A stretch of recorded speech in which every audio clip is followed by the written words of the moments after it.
Good afternoon. The Senate Committee on Natural Resources will now come to order. Welcome to those in Carson City online and by phone. And will our secretary please proceed to call the roll? Senator Brooks. Here. Senator Goycochea. Here. Senator Hansen. Here. Senator Scheibel. Chair Donate. And I'm here, and please mark Vice Chair Scheibel excused for now until she shows up. And we've reached the quorum, so thank you for that. We have a few housekeeping items, so members and presenters, please remember to mute your microphone when you are not speaking. And now that we are in the committee room, please mute any cell phones and any other electronic devices as well. And for any individuals present in our meeting room, please always keep your face covering and maintain social distancing. And as you know, the legislative building has now been closed to the public, but it is opening up gradually with the necessary safety precautions. So it is a bit of a hybrid between now and the virtual and in-person participation. As in previous sessions, all committee-related information is available on the Nevada Electronic Legislative Information System, commonly referred to as NELIS. And there are four main ways that you can engage with our committee. This includes registering to participate in a committee meeting through the system on NELIS, and selecting your preferred method of participation, submitting written testimony to the committee's email address or fax number listed on the agenda, sharing your opinion via the legislature's opinion application on NELIS, or viewing committee meetings online through NELIS or on the legislature's YouTube channel. To testify on a bill or provide public comment during the 2021 legislative session, members of the public must first register for the meetings that you would like to participate in. Detailed instructions for participating are available on the help page in the banner listed on every top page of NELIS. And similar to previous sessions, testimony and public comment may be limited due to time constraints. When you are on the phone line, please pay attention to which bill is being considered when bills are listed on the meeting's agenda, and follow the verbal prompts provided by the BPS so that you know which keys to raise your hand and unmute yourself. If you need any assistance with any of these processes, or if you would like to receive an electronic notification of the committee's agendas and minutes, please contact our committee manager at the committee email listed on the agenda. And today, the committee will be hearing 4 assembly bills. We have AB 6, AB 52, AB 72, and AGR 3. I'm going to take AGR 3 first. Because Assemblywoman Gonzalez will be presenting that bill and needs to be in the Assembly Committee on Legislative Operations and Elections soon. So again, thank you all for your understanding as we strive to complete our work with the remaining 35 days in this session. So at this time, I will go ahead and open the hearing on Assembly Joint Resolution 3. This measure urges various actions relating to the protection and conservation of land and water. I believe we have Assemblywoman Cecilia Gonzalez and Christy Cabrera of the Nevada Conservation League who will be presenting on AGR 3. So please proceed when you are ready. Thank you so much, Chair and members of the committee. For the record, I am Assemblywoman Cecilia Gonzalez, representing beautiful Assembly District 16 in Clark County, and it is my pleasure to present to you today Assembly Joint Resolution 3. AGR 3 attempts to address climate change by urging the United States Congress to help designate 30% of Nevada's land and water to be protected by the year 2030. As Chair has mentioned, with me today is Christy Cabrera, the Policy and Advocacy Director for the Nevada Conservation League. And with the Chair's permission, I would first like to provide some background information and a short summary of the resolution before I hand it off to Ms. Cabrera, who will go into more specifics of the bill. The conservation community, along with scientists, have long called for the ambitious conservation goals to address both climate change and the extinction, of endangered species. Specifically, they have called for a long-term goal of conserving and managing half of the planet by 2050. To achieve that long-term goal, they have set a target of conserving 30% of land and coastal seas by the year 2030. This has been called the 30 by 30 target. The current White House administration issued an executive order in January to address the climate crisis by ordering a pause on new oil and gas leases on public lands and has committed to the 30 by 30 target. The majority of Americans in the Western U.S. support the national target of 30 by 30. Specifically, recent polls found almost 3/4 of voters are in support of this target. Furthermore, Nevada's abundance of public lands itself lends to follow the scientific community's recommendations. Currently, we only have around 15% of lands protected in our state. More needs to be done to protect our precious lands and waters, and AGR 3 is a step in that direction. Assembly Joint Resolution 3 expresses support for the goal of protecting 30% of lands and water in Nevada as well as the United States by the year 2030. The resolution urges Congress and the Biden administration to support a long-term goal of protecting half of the planet by the year 2050. The resolution further urges state and local agencies to work cooperatively with federal agencies to protect 30% of the land and water. The same agencies are urged to consult with tribal governments and provide fair treatment and meaningful involvement to people of all races, cultures, incomes, and natural origins by working with communities of color, indigenous communities, and economically disadvantaged communities. The resolution also urges state and local agencies to encourage private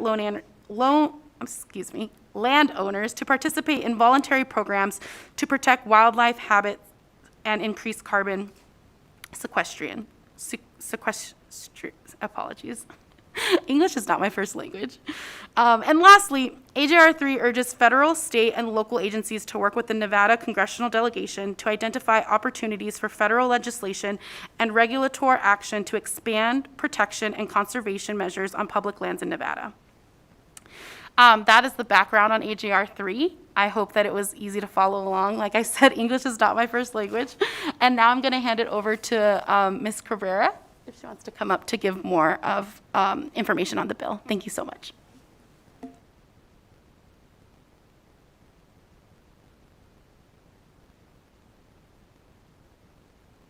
Thank you, Chair Doñate and members of the committee. For the record, my name is Christy Cabrera, Christi Cabrera, and I'm the Policy and Advocacy Director for the Nevada Conservation League. I'd like to take some time to touch on why the 30 by 30 initiative is important across the country, as well as in our great state. We're facing a massive environmental crisis. Every 30 seconds, a football field worth of America's natural area disappears. At least 1/3 of American wildlife are at increased risk of extinction, and climate change is already having disastrous impacts across the globe. Nevada is on the front line of these crises. Our state has lost more than 9 million acres of wildlife habitat to wildfires in the last 2 decades, and we rank 3rd in the nation for number of species at risk. Nevada is also home to 2 of the fastest warming cities in the United States. To fend off these crises, many prominent scientists have called for the conservation of 30% of the world's lands and waters by the year 2030. Because Nevada is more than 80% federal land, we have a unique opportunity to lead the nation in the 30 by 30 effort. Conserving our state's lands and waters will help us mitigate the effects of climate change and protect wildlife, their habitat, and our precious natural resources. In addition to all of that, conserving lands is good for our economy. A recent report out of the University of Cambridge found that the economic benefits of the 30 by 30 goal outweigh the costs by a ratio of at least 5-to-1. The report also shows that protection in today's economy brings in more revenue than the alternatives and likely adds revenue to agriculture and forestry, while preventing climate change, water crises, biodiversity loss, and disease. The 30 by 30 goal will also help Nevada's booming outdoor recreation economy that already contributes significantly to our state's revenue, boosts local businesses, and creates jobs. This is especially important as we continue to recover from the COVID-19 pandemic. The 30 by 30 goal has widespread support across the country as well as in our state. In January, 450 bipartisan officials from 43 states signed on to an open letter supporting the national 30 by 30 goal. And last month, 70 mayors from across the country published a similar letter. Looking at Nevada, 2 county commissioners, 2 mayors, and 11 legislators signed on to these letters. And just last week, Clark County Commission unanimously approved a resolution supporting the 30 by 30 goal. This is also supported by various businesses, organizations, sportsmen, and tribes. I'd like to point to a letter we submitted on Nellis that has 19 organizations and businesses signed on in support of this resolution. The 30 by 30 goal is also widely popular among Nevada voters. In the 2021 Conservation in the West poll, they found that 82% of Nevadans support this goal, and 85% support creating new national parks, monuments, wildlife refuges, and tribal protected areas. Passage of AJR 3 sends a message to Congress and federal land managers that Nevadans highly value our public lands and the communities, plants, and wildlife which depend on these resources. It also sends a message that Nevadans want to be active participants in conservation actions around our state's lands and waters, and that those conversations and actions need to have robust and inclusive stakeholder processes. In closing, conserving 30% of Nevada's lands and waters by 2030 will help our state mitigate climate change impacts, protect our treasured outdoor spaces, and give a much-needed boost to our economy. The Nevada Conservation League and our partners encourage your support on this resolution. With that, I'm happy to answer any questions the committee may have. Thank you, Ms. Cabrera. Do we have any questions from the committee members? Let's start with Senator Brooks. Thank you, Mr. Chair.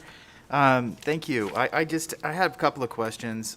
In the whereas section, page 2, be like lines 12 through 16. It says the conservation of land and water in the state may be accomplished through a combination of federal and state action, including without limitation, designating or establishing wilderness areas, national parks, state parks, wildlife management areas. Now, and are there is the intent of this resolution to have other methods of keeping our public lands, available to be used beyond those methods right there? Yeah, so that's not an inclusive list.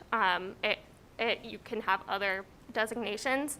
And the whole point of the resolution is to really start that conversation and have Nevadans be the ones deciding what means protected for our state specifically. I know the Department of Interior is supposed to release a report any day now on what they would like to see under that definition of protection. But what we're saying is that it's really important for Nevadans to be included in that conversation when it comes to our state. And while we move forward to protect 30% of our lands, what exactly does that mean for Nevada? Because we are a very unique state with how much of our land is federally owned and public lands. And to that point, we do have, as you note as is noted in this proclamation, 70.2 million acres of federally controlled lands.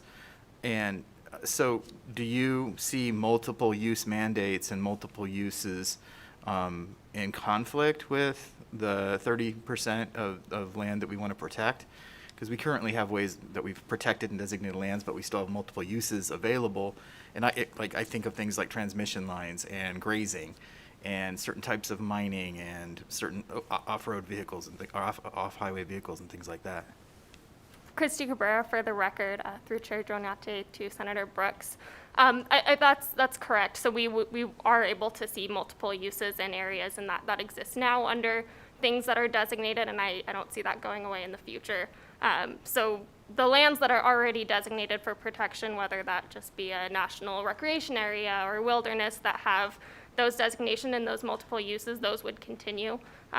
Similar to the way if areas designated as wilderness, grazing is grandfathered in and they're allowed to continue doing that, that would continue, and we're not trying to shut off activities that have already been done in some of these places, especially if they're already designated. Any of those activities should continue. Thank you. Ms. Cabrera, just one quick question. Where does Nevada stand right now in terms of reaching this goal? Christy Cabrera, for the record, to Senator Dronate. It depends on what we consider protected, but anywhere between 12 and 15%, depending on what you're looking at. That covers most of major designations such as wilderness, wildlife refuge, national parks, et cetera. Thank you so much. Senator Goycochea? Yes, thank you, Mr. Chair. And there's no doubt we've got 70 million acres of public domain in the state of Nevada as far as landmass, but I'm concerned about when you start talking about 30% of the water, we clearly don't have 30% of the water in the state of Nevada unappropriated. How are we going to address that? Christy Cabrera, through the record, to Senator Goycochea. When we're talking about water conservation in this context, we're not talking about quantity of water.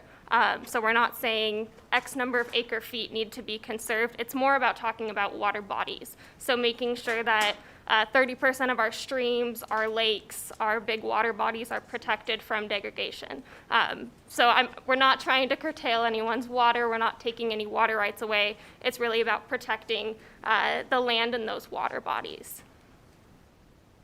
And Senator Goycochea, before you do a follow-up question, just for the record, Senator Vice Chair Scheibel has entered the meeting, so if that, we can reflect that. Thank you. Senator Goycochea? All right, thank you. Thank you, Mr. Chair. Yeah, again, I don't know how you protect water if in fact somebody has a right to use it. That gets problematic. So I'm just concerned how we get there. Thank you, Senator Goycochea. Senator Hansen? Thanks, Mr. Chair. Honestly, it's hard to know where to start with this one. There's so many false premises that this is based on, and the very fact that it's so vague as to what we're conserving, how we're going to do it, what we're going to protect. I just point out one thing. She mentioned 9 million acres are destroyed in Nevada from fires.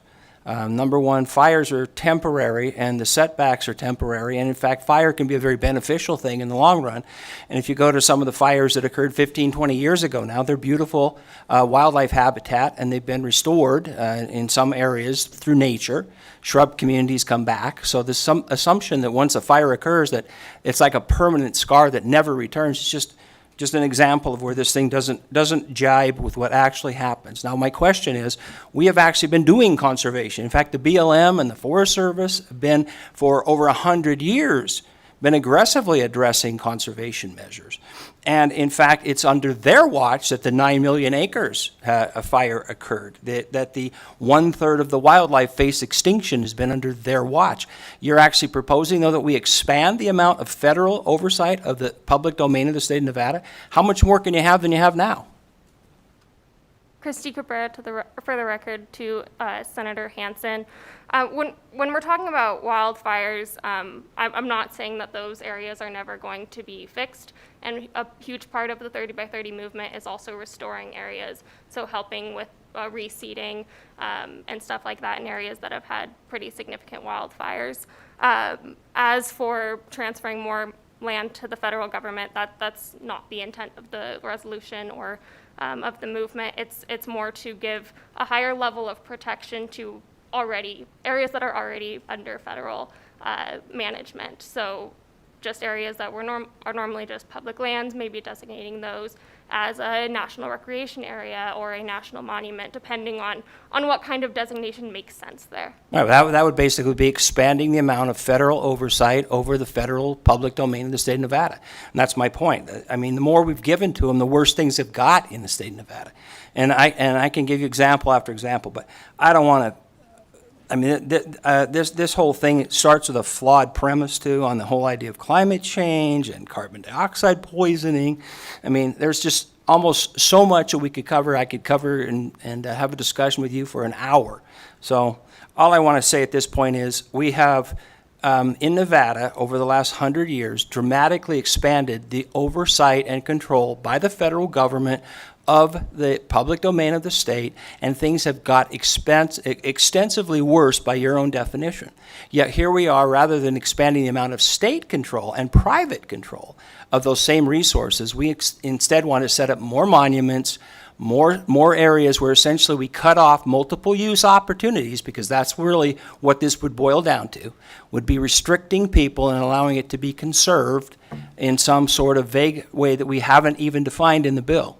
So anyway, Mr. Chair, my apologies, but I think this thing is about as flawed as it could get in about 100 different ways. And so I'll address this more if it makes it to the floor. But at this point, I'm just amazed by the comments that are made and accepted as fact, when in fact they have some significant holes big enough you could drive a truck through on some of the theories behind the basis behind this very Assembly Joint Resolution. Thank you, Mr. Chair. Thank you, Senator Hansen. Ms. Cabrera, I have one follow-up question to that. So I know that based on the exhibits and the letters that we've received, there's some opposition that has come through from rural counties and rural communities. Have you done that outreach to them to address some of those concerns that they've illustrated, or what has that conversation been like? Yes, we have had preliminary conversations with the Nevada Association of Counties before the hearing in the Assembly. They were neutral then. I'm assuming they continue to be neutral. We emphasized that we do want local governments and small business owners, ranchers, grazers to all be included in these conversations moving forward, to have a seat at the table as we're deciding what protection means, as deciding what areas deserve higher levels of designations, et cetera. Thank you, ma'am. Any other questions? Seeing none, I think we're good for now. And I believe there are no other presenters, correct? Before we go to the phone lines? We're good? All right. As a reminder, we will be limiting all testifiers to 2 minutes each, and testifiers are encouraged to summarize their positions and submit more comprehensive testimony in writing. BPS, well, before we go to the phone lines, is there anyone in the audience wishing to provide support testimony at this time? I don't see any. BPS, is there anyone on the line wishing to provide support testimony for AJR 3? Thank you, Chair. To testify in support on Assembly Joint Resolution 3, please press star 9 now to take your place in the queue.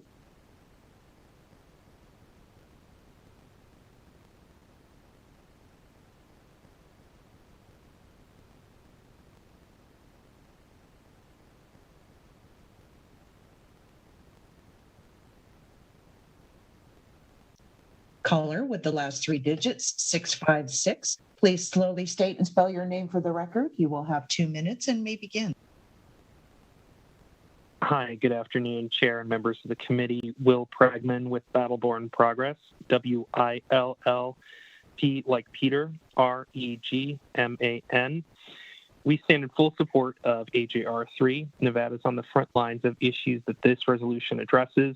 Our great state is home to some of the most unique and valuable wildlife species, ranking us 6th in the nation for the number of unique species, 9th in mammal diversity, and 11th in the nation in total species diversity. However, Nevada is 3rd in the nation for having the highest number of species at risk. To confront the rapid loss of Nevada's precious wildlife, we must work to accelerate land and water conservation and restoration efforts in Nevada. The state commitment of 30 by 30 would help ensure we are protecting our wild heritage in Nevada. We thank Assemblywoman Gonzalez for bringing this bill forward, and we encourage your support. Thank you.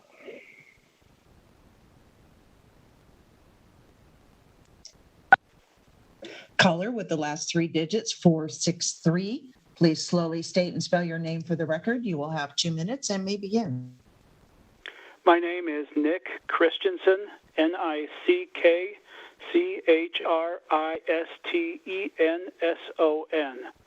I'm a volunteer member of the Sierra Club's Legislative Committee.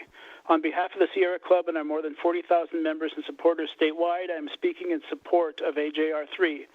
The Biden administration has committed the United States to protecting at least 30% of the country's area by 2030. This overlaps considerably with what is proposed in AJR 3. Nevada should do its part and make at least the same commitment to protect this amount of space within our state. We have the undeveloped area. We have plenty of amazing natural spaces that warrant additional protection. This is not only good climate policy, it's good for Nevada's rapidly growing outdoor recreation industry. We already see overcapacity crowds at many places, such as Red Rock Canyon. We can use additional accessible protected wild spaces to help avoid our existing spaces being loved to death. 2 years ago, the Nevada Legislature passed a bill to identify policies that will help abate climate change. There are a lot of steps Nevada could and should take to ensure a livable future in our state. AJR 3 would definitely be one of these steps, and frankly, it's one of the easiest we can take. Appropriately, AJR 3 does not stop with its commitment to 30 by 30. It recommends establishing a Wikwame National Monument. It advocates permanent protection for the Desert National Wildlife Refuge. These are the positive developments for the state and the nation. As part of a broad commitment to our future, I urge you to adopt AJR 3. Thank you for your time.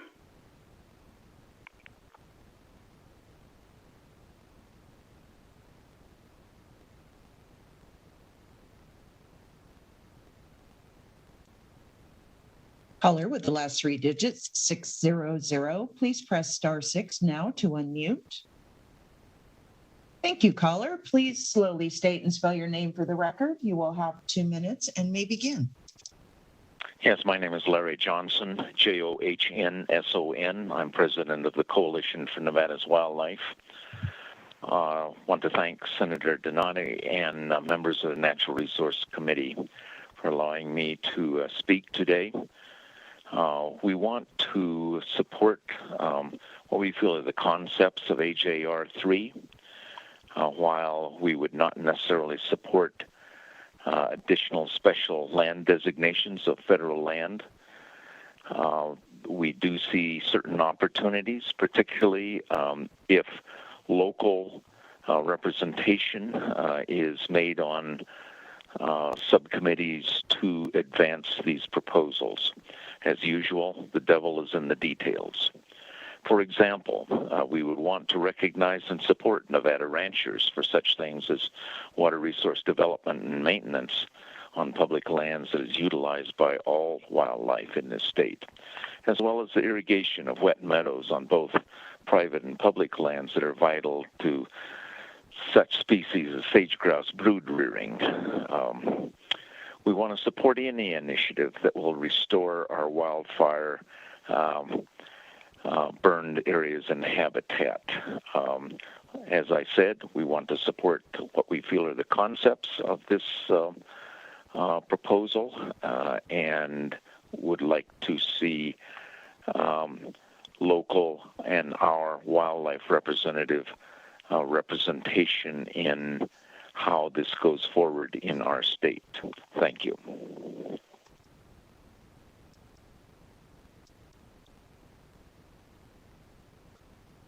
Caller with the last three digits, 377. Please slowly state and spell your name for the record. You will have 2 minutes and may begin. Chair Donate and members of the committee, my name is Jana Moan, Jainamoan, and I'm the External Affairs Director for the Nature Conservancy in Nevada. We are here to testify in support of AJR 3. The Nature Conservancy strongly supports the goal to conserve 30% of lands, waters, and oceans by 2030. We provided a written testimony and a fact sheet that offers guidance on how to achieve this goal. Notably, we believe that a broad definition of protection is warranted to include conservation efforts that are inclusive across all land ownership types, public lands, private lands, and indigenous lands. All ecosystem types should have a minimum level of protection supported with effective management, and conservation efforts should be durable and equitable. The Conservancy recommends that 30 by 30 efforts should focus on conservation goals and principles that could apply broadly across lands and waters. The goal of 30 by 30 is not to transfer ownership or control over lands and rights of way. Rather, it is to conserve wildlife habitats and biodiversity, slow extinction rates, and grow natural carbon stocks by effectively conserving 30% of lands and waters by 2030.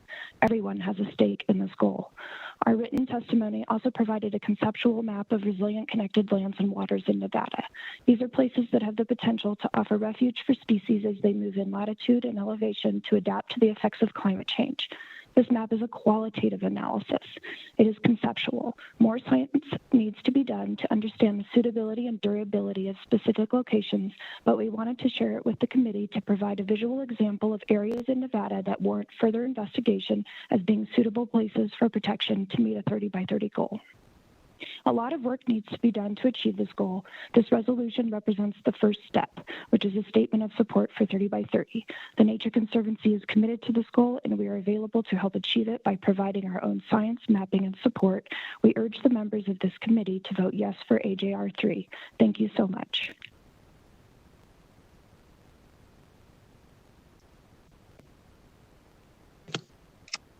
Caller with the last three digits, 715. Please slowly state and spell your name for the record. You will have 2 minutes and may begin. My name is Taylor Patterson, TaylorPatterson. I'm a member of the Bishop Paiute Tribe and the Executive Director of Native Voters Alliance Nevada. AJR 3 is a step in the right direction of honoring lands that were taken from their rightful stewards, the indigenous people of Nevada. Those that took these lands used them with complete disregard and without any consultation from those stewards. We have an opportunity to treat our lands and waters with the respect they deserve. 2 of the areas recommended for conservation in this resolution, Avi Kwame and the Desert National Wildlife Refuge, are sites sacred to natives. This inclusion represents a new chapter in healing the relationship between Indigenous people and the state. Thank you so much for your consideration.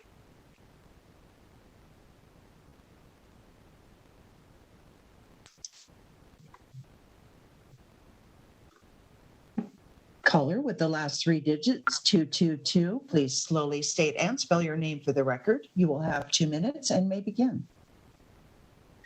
Hello, my name is Russell Kuhlman, RussellKuhlman.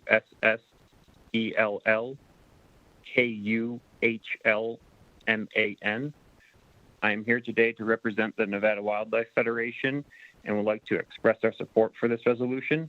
Nevadans cherish our public lands and landscapes. It is one of the largest economic drivers in many rural communities, providing approximately 59,000 jobs and $1.1 billion in state and local tax revenue every year. This resolution expresses the need for broad collaboration between all public land user groups, including the sporting community, which historically has a very successful track record for large-scale conservation objectives. The examples of the Pittman-Robertson Act, Duck Stamp, and the current North American model for wildlife conservation come to mind as a handful of examples of that. The Nevada Wildlife Federation supports this conservation measure as it also recognizes hunting and fishing as sustainable activities that are in harmony with many other management goals that use science-based strategic implementation to conserve our wild landscapes. This 30 by 30 resolution has the potential to be another historic conservation victory, and the Nevada Wildlife Federation is excited to be a supporter of this resolution and looks forward to further collaboration with various public land advocates to protect areas of importance for ourselves and the future generations yet to come. Thank you. We are currently on support testimony on Assembly Joint Resolution 3. If you have recently joined the call and would like to testify in support, please press star 9 now to take your place in the queue.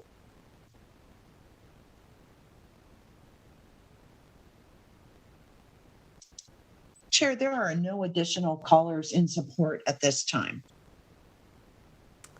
Thank you so much, PPS. Is there anyone in the room wishing to provide opposition testimony for AGR 3?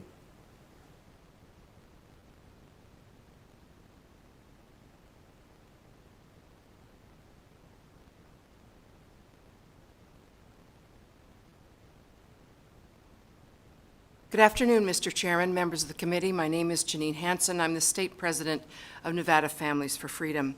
We have serious concerns about this resolution and consider it a threat to one of the most essential freedoms, the inalienable right of private property. John Adams said the moment the idea is admitted into society that property is not as sacred as the law of God and that there is not the force of law and public justice to protect it, anarchy and tyranny commence.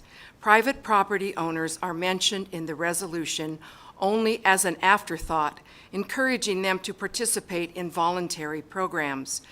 There is no recognition of the critical importance of private property to our state's economy or the wonderful job that most private landowners do to preserve our state's wildlife and resources. The sponsors of this bill are uninformed about the realities of the land and water in Nevada. The federal government controls 87% of our land, and they have mismanaged it dreadfully, resulting in destructive wildfires, loss of agricultural enterprises, including ranching and farming, and harmed innumerable wildlife by destroying natural habitat. What this resolution does not acknowledge is that there are many current inheritable property rights on that 87% of the land controlled by the feds. These include grazing rights and mineral rights. In addition, the water in Nevada already has legal water rights attached to it, and there is no water for this outlandish resolution to lock up.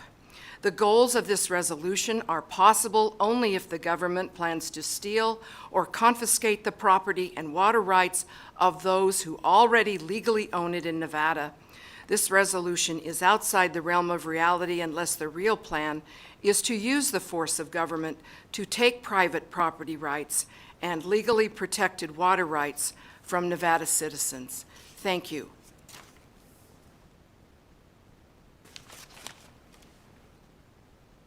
Thank you. Is there anyone else wishing in the audience to provide opposition testimony at this time? Seeing none, let's go to the phone lines. BPS, is there anyone wishing to provide opposition testimony on the phone lines right now? Thank you, Chair. To testify in opposition on Assembly Joint Resolution 3, please press *9 now to take your place in the queue.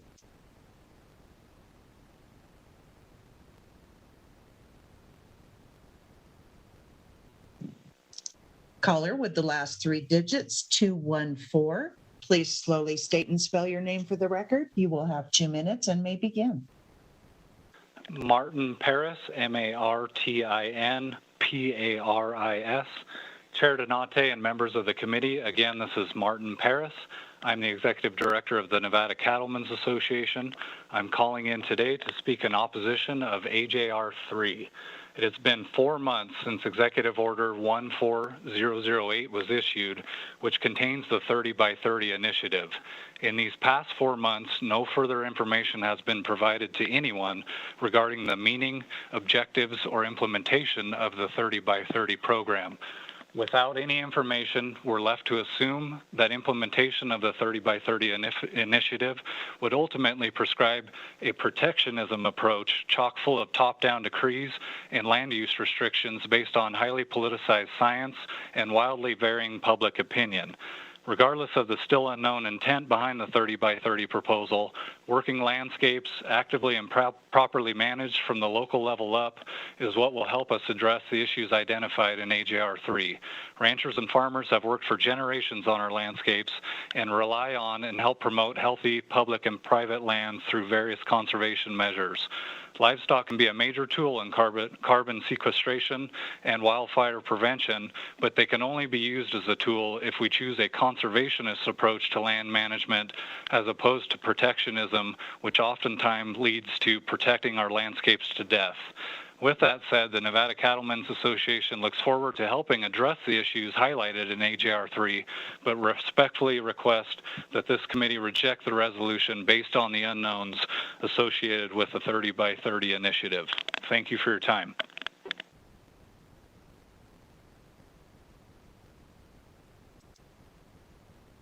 Caller with the last three digits, 105. Please slowly state and spell your name for the record. You will have 2 minutes and may begin. Good afternoon. My name is Lynn Chapman, Lynnchapman. I'm the state treasurer of the Independent American Party.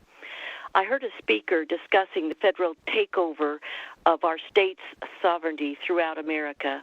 My mind went right to AJR 3 and how this resolution sounds very much of what he was describing. Private property is an important reason why people left their birth countries to come to the New World, and they are still trying to get here today. Private property is an important part of our country, and it goes hand in hand with our liberties. George Washington wrote that, quote, freedom and property rights are inseparable. You can't have one without the other, unquote. Private property owners have always taken care of their land and water, especially if they make their living on the land. If they don't take care of the land and water, they would be out of business. To use pretty words like protecting the land and water is a bit deceiving to Nevada citizens. This looks more like a taking. What is written in this resolution is not exactly being truthful. Please vote no on AJR 3. Thank you.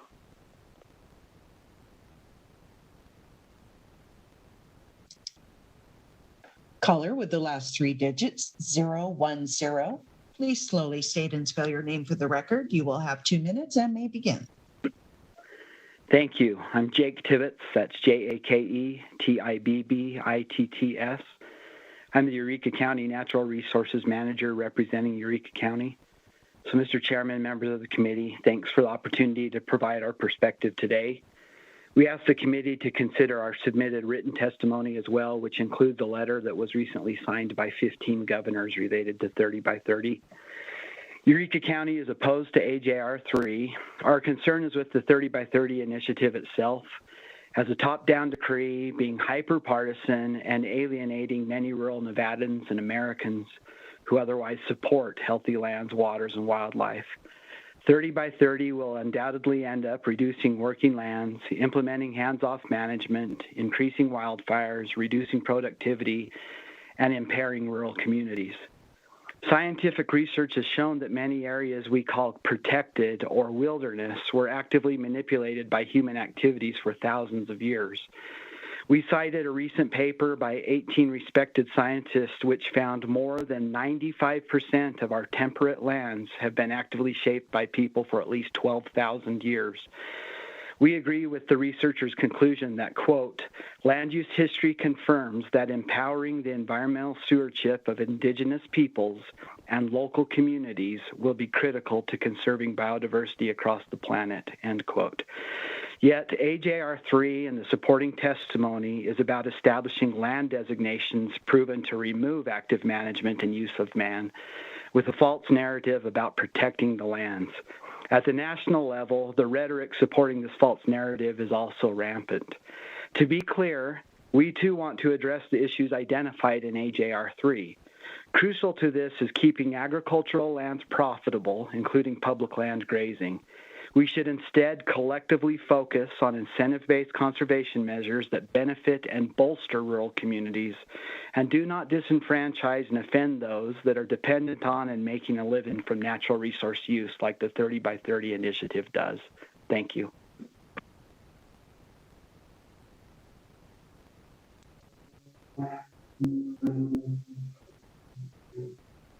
Caller with the last three digits, 373. Please slowly state and spell your name for the record.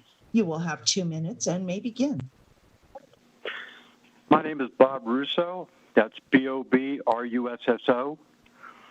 First, this resolution starts by stating that the scientific community recommends the steps in this resolution to mitigate climate impacts. Who is the scientific community that is being referred to? Because as much as we are told that the science is settled in the field of climate change, it is not. There are numerous scientists worldwide that challenge the IPCC's climate change model. The 97% scientific consensus standard has been challenged and debunked by other studies. Yes, there is disagreement. Dr. Ed Berry, climate physicist from Big Fork, Montana, has written a book challenging the IPCC's data on carbon by showing that nature, not human CO2, has caused most of the CO2 increase since 1750. Former NASA scientist Dr. Leslie Woodcock was quoted saying that, quote, the theory of man-made climate change is an unsubstantiated hypothesis, end of quote. Glacial records show geologic periods with rising CO2 and global cooling and periods with low atmospheric CO2 and global warming. According to astrophysicist Dr. Willie Soon, atmospheric CO2 tends to follow rather than lead temperature and biosphere changes. My point here is that this resolution is promoting expensive and hefty government measures based on climate science that is anything but settled. Next, this resolution is unconstitutional. There is nowhere in the Constitution that permits the federal government to be in the land-grabbing management business. More specifically, most of the waters in Nevada have associated water rights, and the 30% of Nevada lands and water are unavailable for lockup by the government. I fear this resolution will impinge upon the property rights of Nevadans. Individual property rights must be protected. Finally, I believe that this resolution will be economically problematic for rural counties and foster more government waste. So I urge you to please oppose AJR 3. Thank you very much. We are currently in opposition testimony on Assembly Joint Resolution 3. If you have recently joined the call and would like to provide testimony in opposition, please press star 9 now.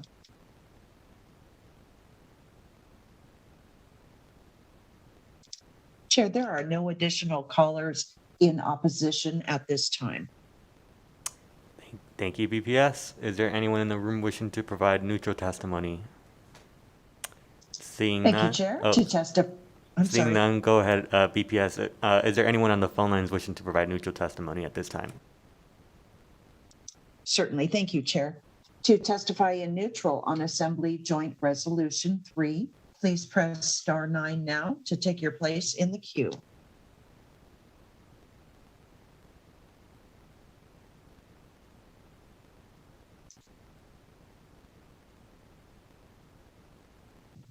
Caller with the last 3 digits, 929, please press star 6 to unmute. Thank you, caller. Please slowly state and spell your name for the record. You will have 2 minutes and may begin. Thank you, Chair and members of the committee. My name is Colby Prout, C-O-L-B-Y, P-R-O-U-T. I'm the Natural Resources Manager for the Nevada Association of Counties. We'd like to offer our testimony in the neutral position on AGR 3 and would like to point out that Eureka County, as you just heard, did have concerns and did submit opposition testimony, and so we do not speak for them here.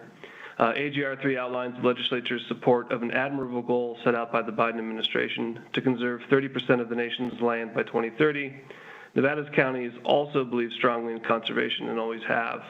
86% of Nevada's land is managed by the federal government, and the majesty of our natural resources are an essential part of the quality of life of our communities. Much of our work at NACO is focused on making sure that the federal government listens to local concerns and coordinates land use and management decisions with counties. In fact, it's counties who are often trying to get the seat at the table on large federal projects that impact natural resources and public lands, not the other way around. Specifically, NACO hopes that by encouraging the federal government to move forward with its 30 by 30 initiative, the legislature also recognizes that whatever future designations or restrictions on public land use occur, that they be consistent with local land use plans, not incapacitate mandated county functions and infrastructure, and be implemented after consultation and coordination with local governments. Basically, it's important that counties are at the table for any of these conversations. We do want to thank the sponsor, Assembly Member Gonzalez, and the representative of the Nevada Conservation League for taking the time to talk with us about AGR 3 and hear our perspective regarding the importance of the role of local government. Furthermore, county, state, and federal interests are often aligned when it comes to conservation. For instance, the recent Clark County Lands Bill introduced by Senator Cortez Masto was the result of extensive local consultation and conversations and demonstrates just how important these conversations in local communities with local governments are. Thank you for your time, and please do not hesitate to reach out to NACO with any questions. Once again, we are currently in neutral testimony on Assembly Joint Resolution 3. If you have recently joined the call and would like to provide testimony in the neutral, please press star 9 now to take your place in the queue.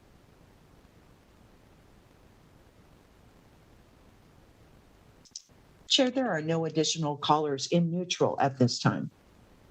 Thank you so much, VPS. Assemblywoman Gonzalez, do you have any closing remarks?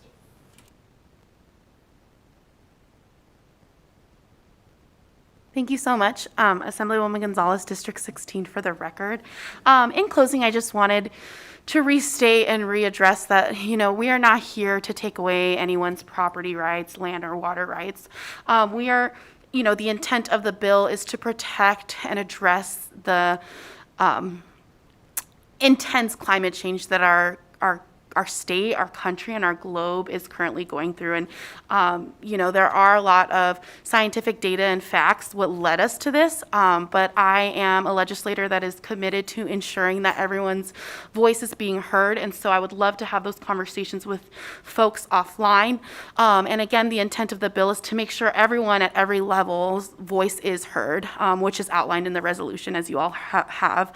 I also sent the committee a fact sheet about the 30 by 30 last evening, so that is definitely in your inboxes for review. Thank you so much for the opportunity to present AGR 3 to you all today and to have the conversation, and I urge your support. Thank you.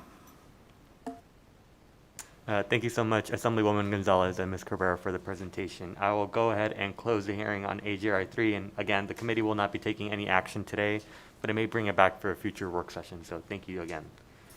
Next, we will go to Assembly Bill 6. I will go ahead and open the hearing on AB 6.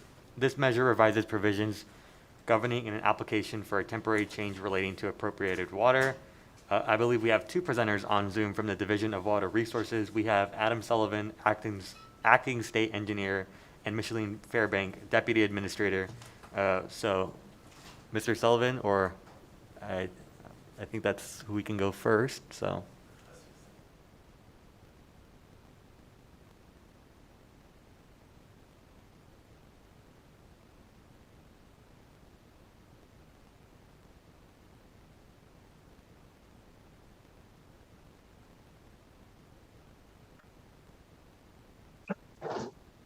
Good afternoon, Chair Donate and members of the committee.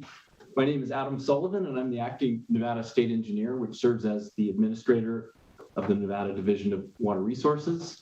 And with me is Micheline Fairbank, Deputy Administrator for the Division of Water Resources. So I appreciate the opportunity to introduce and support Assembly Bill 6. Assembly Bill 6 is a housekeeping measure. The intent is to resolve ambiguity relating to protested temporary change applications to appropriate water. NRS 533-345 allows for the issuance of a temporary change of a water rights point of diversion, place of use, or manner of use, and it is limited to a time period not to exceed 1 year. The state engineer has discretion to publish a temporary water right application if the application is believed to implicate the public interest. And just as with a permanent water right application, a temporary application may be protested. However, NRS 533-345 sub 3 is ambiguous as to whether or not the state engineer is required to hold a hearing on a protested temporary change application. So review of the legislative history of NRS 533-345 indicates that it was intended for the same rules to apply to a protested 1-year temporary water right change application as to a protested permanent water right change application. And that includes the discretion to hold a hearing. When the law was drafted, the omission of a comma has led to ambiguity regarding whether or not a hearing is discretionary or if it is required. This bill resolves the ambiguity and correctly reflects the original intent. During the Assembly Natural Resources Committee, concerns were expressed during testimony that this bill may affect due process or public access to a hearing. However, AB 6 in its first reprint clarifies the simple intent of this bill, which is that if a temporary application is protested, then the same rules apply as to any other protested application. The exact language of the amendment is: the procedures for protested applications set forth in NRS 533-365 apply to protested temporary change applications. At this time, I'm happy to take any questions from the members of the committee. Thank you. Thank you, Mr. Sullivan. Any questions from the committee members at this time? Vice Chair Scheibel. Thank you. Can you just clarify when you, in practice, are holding hearings on contested applications and when you are not?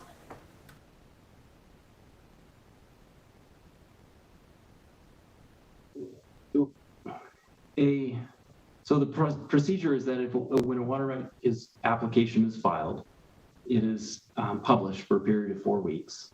And any member, anyone feeling that there's anyone who has a protest with regard to that water right application may file it with our office.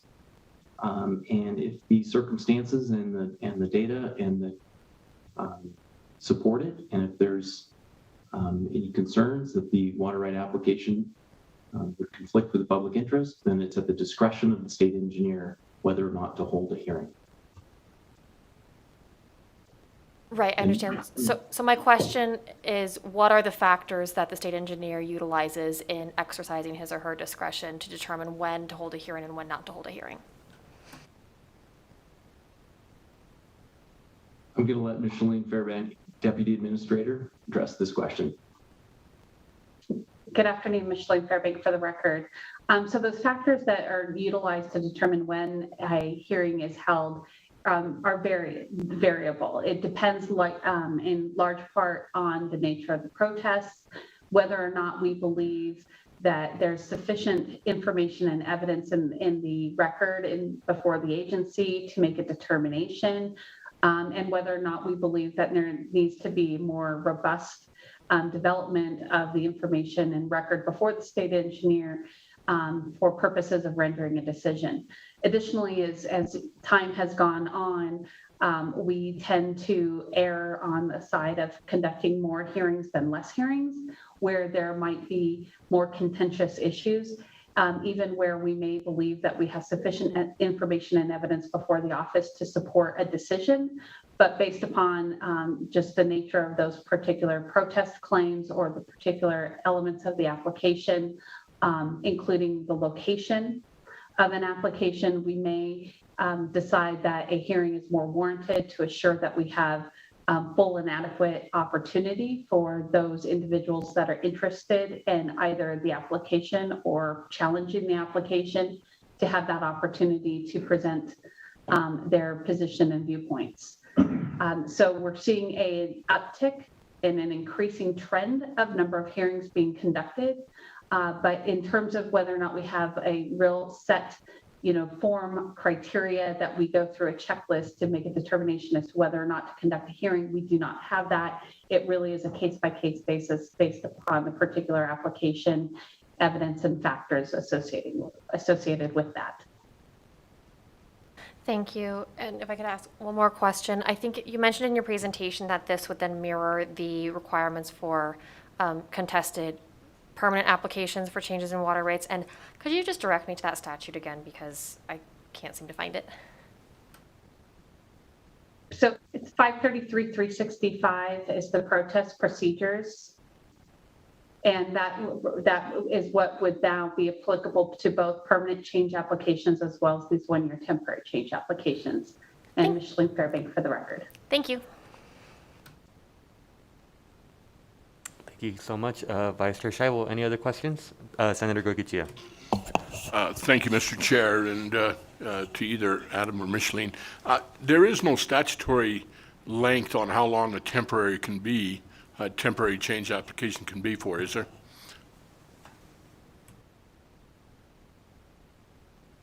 Adam Sullivan for the record.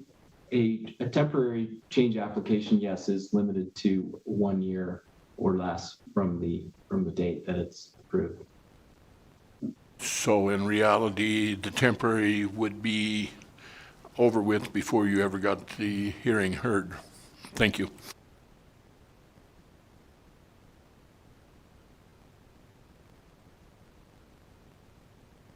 Thank you so much, Senator Goycochea. Any other questions? Seeing none, let's go ahead and move to testimony. Is there anyone in the audience wishing to provide support testimony at this time? Seeing none, BPS, is there anyone on the phone lines wishing to provide support testimony? Thank you, Chair. To testify in support on Assembly Bill 6, please press star 9 now to take your place in the queue.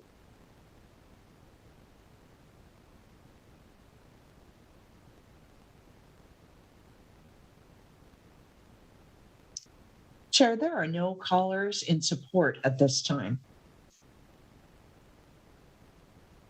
Thank you so much. Is there anyone in the audience wishing to provide opposition testimony at this time? Seeing none, BPS, is there anyone on the line wishing to provide opposition testimony? Thank you, Chair. To testify in opposition on Assembly Bill 6, please press star 9 now to take your place in the queue.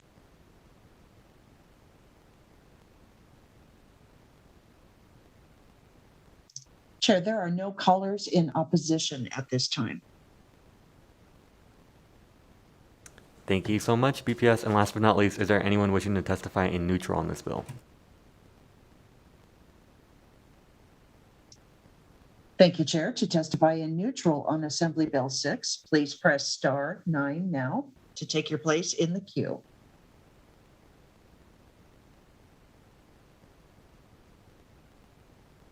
Chair, there are no callers in neutral at this time.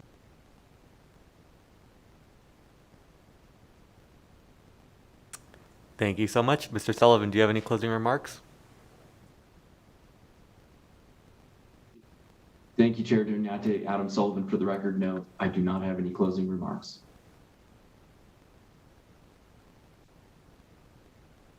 Great, thank you so much. So at this time, I will go ahead and close the hearing on AB6. And as a reminder, the committee will not be taking any action on AB6 today, but it may bring it back for a future work session.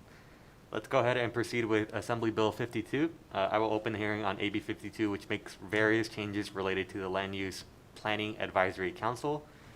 We have Charlie Donahue, Administrator of the Division of State Lands and State Land Registrar, who is on Zoom. And also, just to note, an amendment was submitted by his department that is uploaded to Nellis.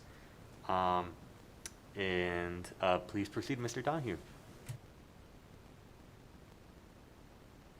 Good afternoon, Chairman Dunyate and committee members. I am Charlie Donahue, and I serve as the administrator of the Division of State Lands. With me here today is Scott Carey. He's one of our state land use planners. It's a pleasure to be here to present AB 52. This is an agency requested bill that proposes a few changes to statute regarding the State Land Use Planning Advisory Council, commonly known as SLUPAC. These changes have been reviewed by the council and are supported by the council. With your indulgence, Mr. Chairman, I would like to briefly review the proposed changes outlined in the various sections of the bill. Please proceed. Thank you. Section 1, paragraph 1, proposes to broaden the existing membership of the council from its current configuration of 17 voting members, 1 from each county, and 1 non-voting member from the Nevada Association of Counties, NACO. It is also to also include an additional voting member representing the Nevada Indian Commission and adding a non-voting member appointed by the Nevada League of Cities. Voting members would all be appointed by the governor. The intent of this change is to include representation from the cities and tribal nations that are also responsible for land use planning within their jurisdictions. As background, in 2013, this body passed legislation adding NACO to SLUPAC as a non-voting member. The council believes it would be beneficial to also add representation from cities and tribal nations.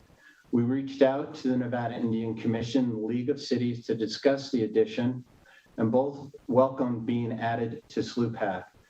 During the bill's hearing in the Assembly's Committee on Government Affairs, the agency discussed a possible conceptual amendment adding the Indian Commission representative as a voting member.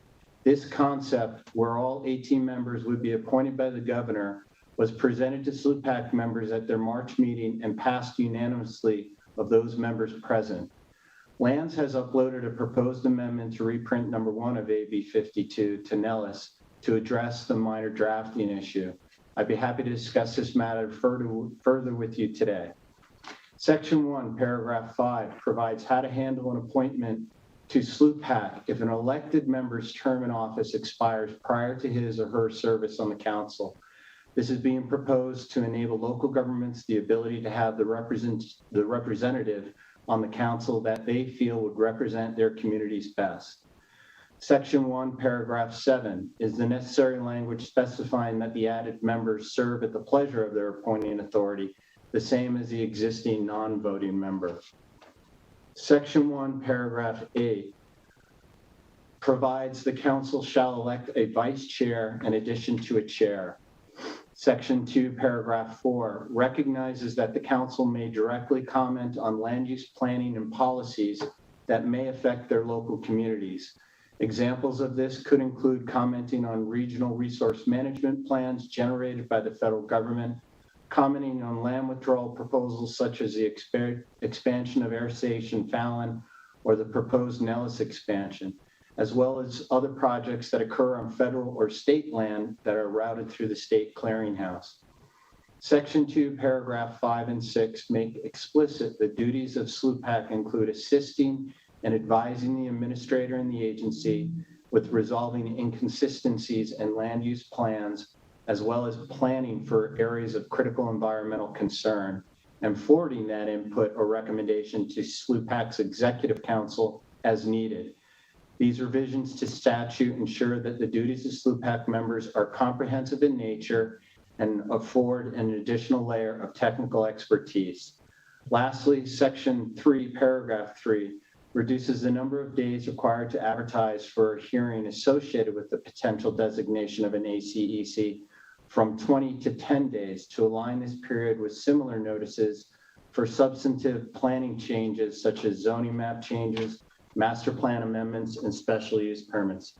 Mr. Chairman, with those brief remarks, I'd be happy to answer any of your or your committee members' questions. Thank you. Thank you so much, Mr. Donahue. Do we have any questions from the committee members at this time? And just to confirm, the proposed amendment is uploaded on Nellis, and it's the one that has 18 members, not 17, just to confirm. No questions? Good? All right. Let's go ahead and proceed to testimony. So as a reminder, we will be limiting all testifiers to 2 minutes each, and testifiers are encouraged to submit more comprehensive testimony in writing.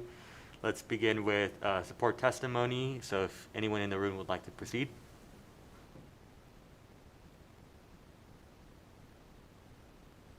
Good afternoon, Chairman Doniate and members of the committee. For the record, I'm Marla McDade Williams with Strategies 360, speaking today on behalf of the Reno Sparks Indian Colony. The Reno Sparks Indian Colony supports AB 52, and we want to extend our appreciation to the members of the Land Use Planning Advisory Council, Mr. Donahue, and in particular to Mr. Carey, for recognizing an opportunity to increase communication between county and tribal issues. We are in support of the amendment as it has been proposed as well. So thank you, and I'm available for any questions. Thank you so much. Committee members, any questions? We're good? Thank you so much.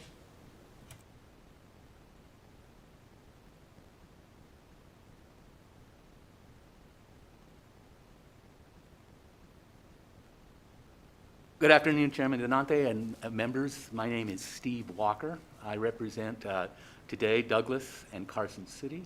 We are both in support of AB 52, including the amendment, and we supported it on the assembly side, so I'm just being consistent. Thank you. Thank you, sir. And anyone else?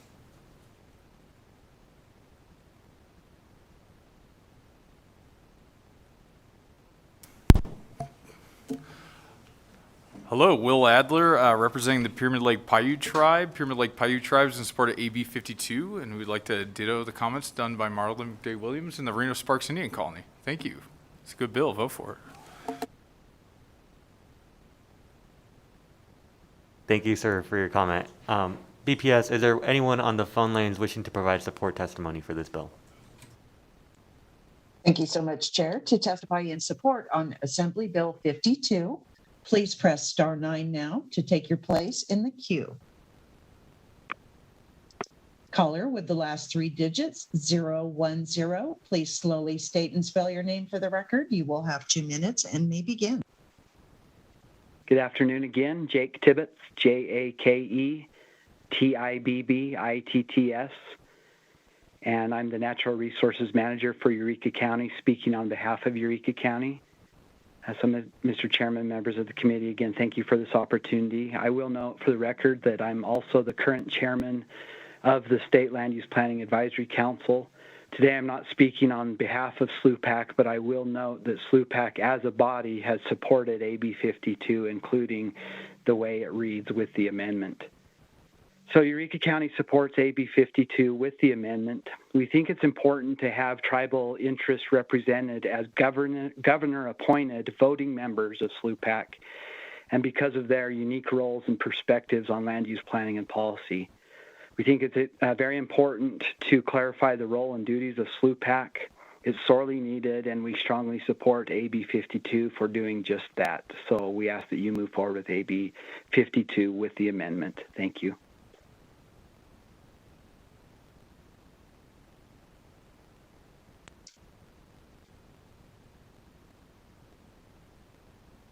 Caller with the last 3 digits, 665.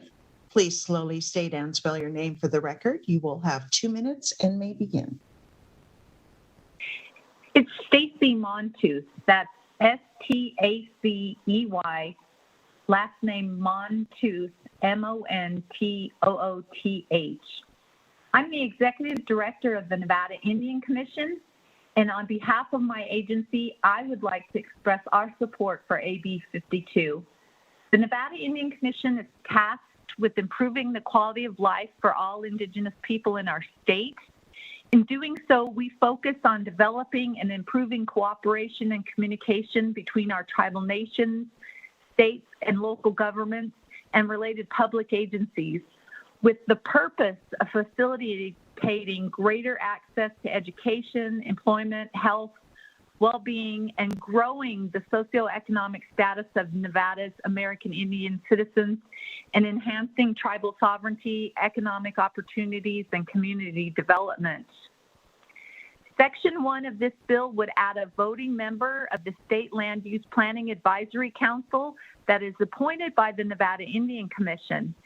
The Commission is in full support of this additional member on the council and believes that this voting member will help provide a vital Native American perspective on the statewide land use planning initiative.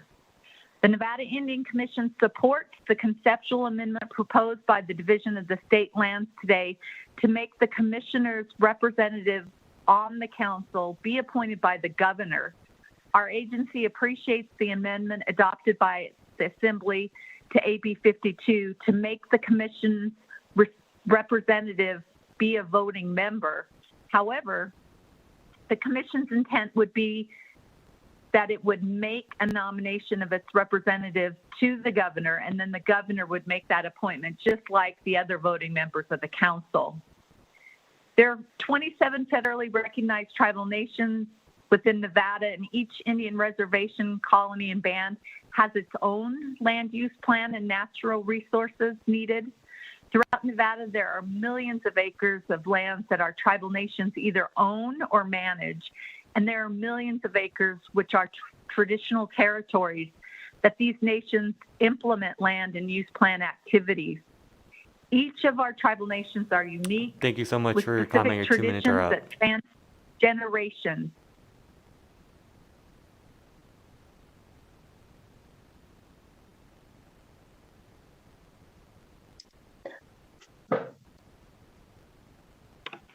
Caller with the last 3 digits, 929. Please slowly state and spell your name for the record. You will have 2 minutes and may begin. Thank you, Chair and members of the committee. My name is Colby Prout. I'm the Natural Resource, C-O-L-B-Y-P-R-O-U-T. I'm the Natural Resources Manager at the Nevada Association of Counties. NACO would like to offer its support for AB 52, including the amendment. As a non-voting member, NACO strongly supports the addition of a voting member nominated by the Nevada Indian Commission and appreciates Administrator Donahue and Mr. Carey for reaching out to NACO regarding the proposed addition of that member. The existing members and the non-voting members, we think, will benefit from the added perspective and experience of that addition. SLUPAC allows for Nevada's counties to participate in meaningful coordination and collaboration with one another on federal management and land use decisions, and that not only impact county functions, rangeland and watershed health, but also the lives and livelihoods of county constituents. AB 52 properly articulates SLUPAC's ability to participate and advise federal land management agencies on the impacts that proposed federal actions may have. A challenge for many individual counties is their ability to participate and coordinate with federal agencies, whether because of the county's capacity to do so or the federal agency's unwillingness to consider county needs. AB 52 will simply give counties affected by federal management decisions a voice, whether through formal comment, policy statement, or resolution. Thank you for your time, and we urge your support of AB 52. We are currently in support testimony on Assembly Bill 52. If you have recently joined the call and would like to testify in support, please press *9 now to take your place in the queue.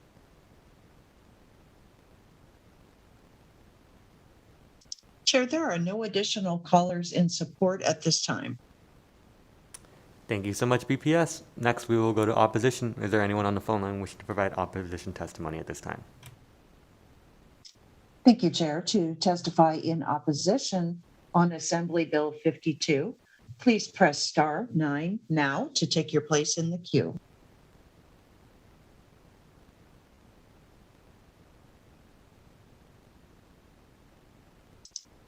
Chair, there are no callers in opposition at this time. Thank you so much, BPS. And last but not least, is there anyone wishing to testify in neutral on AB 52?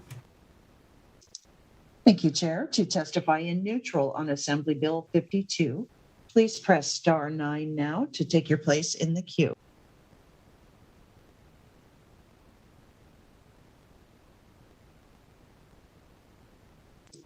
Chair, there are no callers in neutral at this time. Thank you so much. Mr. Donahue, do you have any closing remarks? Thank you, Mr. Chairman and members of the committee. I just want to thank you for your time and consideration. Have a pleasant evening. Thank you, sir. All right, I'll go ahead and close the hearing on AB 52. And again, the committee will not be taking any action on AB 52 today, but it may bring it back for a future work session. And last but not least, we have our last bill of today, Assembly Bill 72. I will go ahead and open the hearing on AB 72, and this measure revises provisions relating to the Nevada State Board on Geographic Names. And I believe we have Ms. Cynthia Laframboise, Chair of the Board, to present AB 72. So please proceed.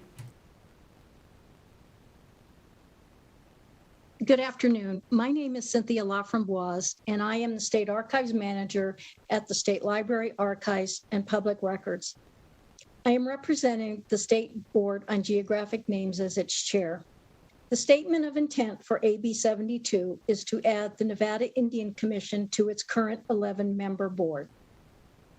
Thank you for the opportunity to introduce AB 72 to this committee.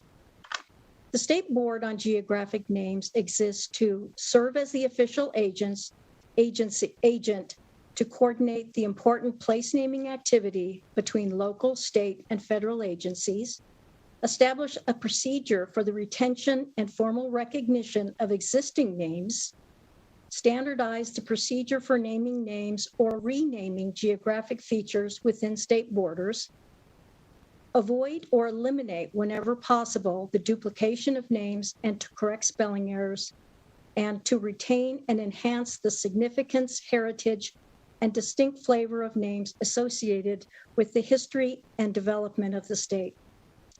All Nevadans should have equal access and opportunity to provide input regarding proposed names to Nevada's geographic features, but this is not the case for many of our citizens.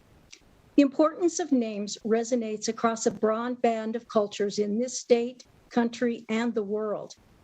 Names hold significance through their meanings and cultural interpretations. Names carry a weight passed down through generations based upon race, gender, religion, culture, or other biases that must be addressed. And the example that I would use for that is the renaming of Jeff Davis Peak. Adding the Nevada Indian Commission provides another avenue for tribal citizens to participate in the process and gives the State Board on Geographic Names the ability to contact and connect with additional partners to ensure that proposed names meet federal and cultural standards and wishes. The summary of the major provisions are to honor the government-to-government relationships that exist between tribes and Nevada state government, provide supplemental input from indigenous citizens to ensure proposed names align with names used by tribes, be cognizant and respectful of the historical, cultural, and spiritual relationships that tribes have with the landscape, provide as many opportunities as possible for tribes to participate in the Board of Geographic Names efforts to standardize geographic names for federal use. Advantages of this would be that this bill would align with the educated and better citizenry strategic priority of the budget, aligns with agency participation and cooperation strategic priority. Board members provide research into the proposed name. Tribal members provide an important layer to the research process that each proposed name undergoes, and access to tribal archives and libraries is not readily available to non-tribal members. Encourage communication between the tribal archives and libraries and the State Library, Archives, and Public Records. And there may be more contact between the tribes and the State Library, Archives, and Public Records for research in the State Library and the State Archives. Additionally, Executive Director of the Nevada Indian Commission, Stacy Montooth, is in support of this bill. This concludes my testimony. So, Chair Donate, would you like me to walk through the bill, or would you prefer that I respond to questions? I think that we're good for now. If any members have any questions at this time? Or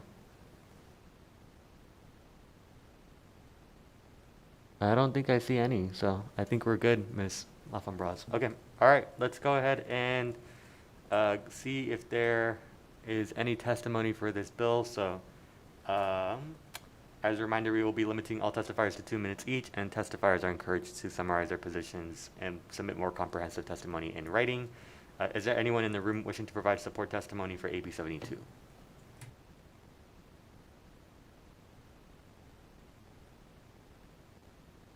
Good afternoon, Chair Donate and members of the committee. For the record, I'm Marla McDade Williams with Strategies 360, speaking today on behalf of the Reno Sparks Indian Colony. I want to extend my appreciation to Ms. Laframboise with the Division of State Library Archives and Public Records for requesting this bill and recognizing the importance of tribal inclusion on the State Board on Geographic Names. As you know, prior to settlement, Nevada was the territory of the Paiute, Shoshone, and Washoe. As the chair noted, many historical names used by the tribal people were replaced by settler names, and having representation on this group will contribute to enriching Nevada's history with accurate representation. Thank you, Mr. Chair. Thank you so much for your comment. Anyone else?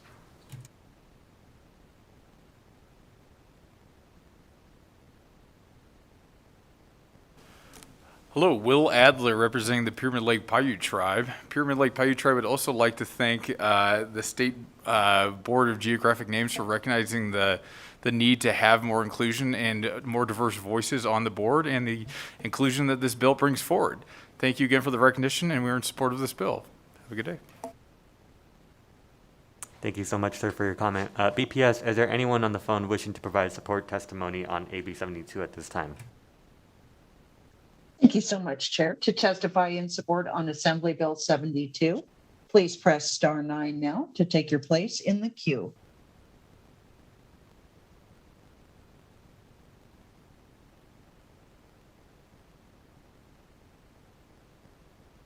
Caller with the last 3 digits, 665. Please press star 6 to unmute. Thank you, caller. Please slowly state and spell your name for the record. You will have 2 minutes and may begin. It's Stacy Montooth. That's STACEYMONTOOTH. I'm the Executive Director of the Nevada Indian Commission, and on behalf of my agency, I would like to express our support for AB 72. The Nevada Indian Commission is tasked with improving the quality of life of all Indigenous people in our state.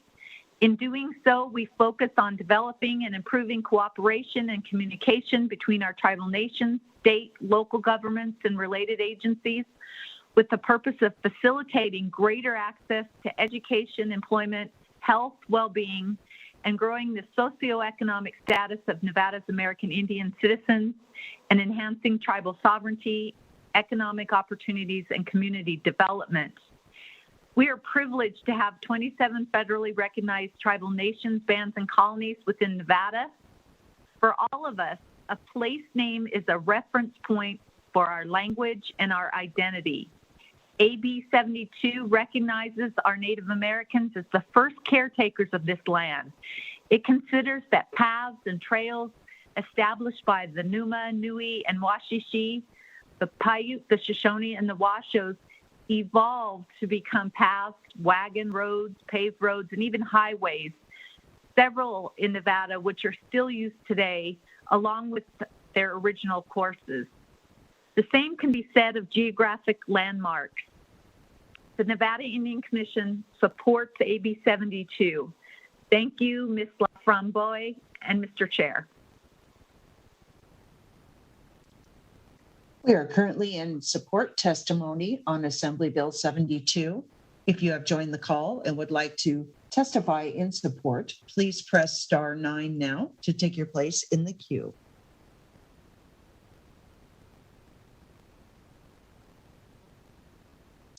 Chair, there are no additional callers in support at this time. Thank you so much. Next, we will hear testimony in opposition. Thank you so much, Chair. To testify in opposition on Assembly Bill 72, please press star 9 now to take your place in the queue.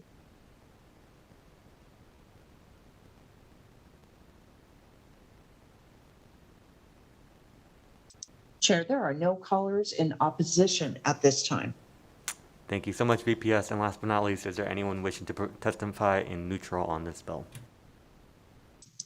Thank you, Chair. To testify in neutral on Assembly Bill 72, please press star 9 now to take your place in the queue.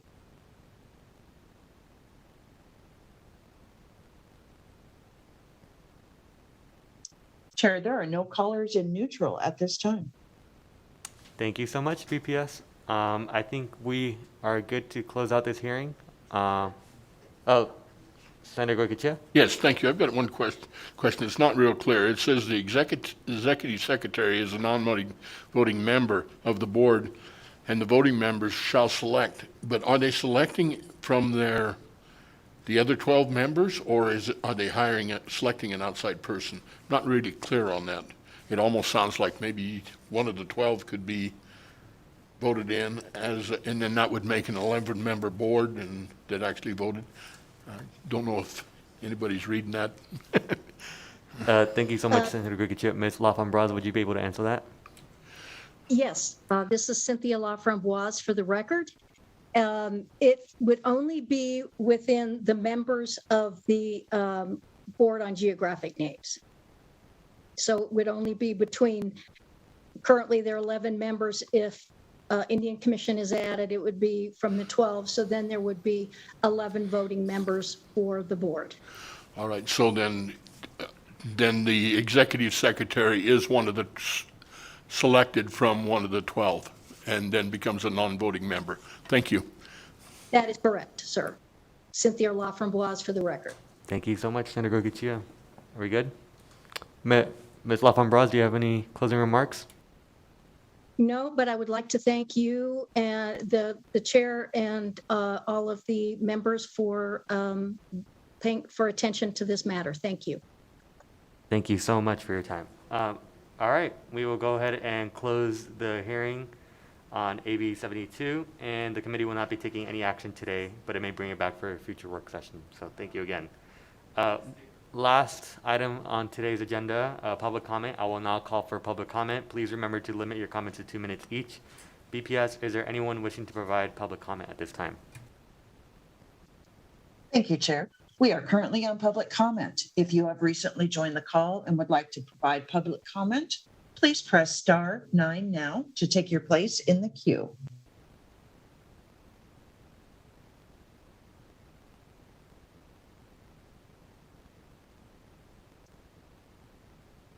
Chair, there are no callers wishing to provide public comment at this time.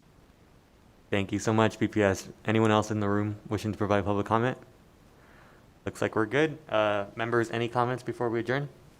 Great, thank you. Our next meeting will be Thursday, April 29th at 3:30 p.m. This meeting is now adjourned. Thank you.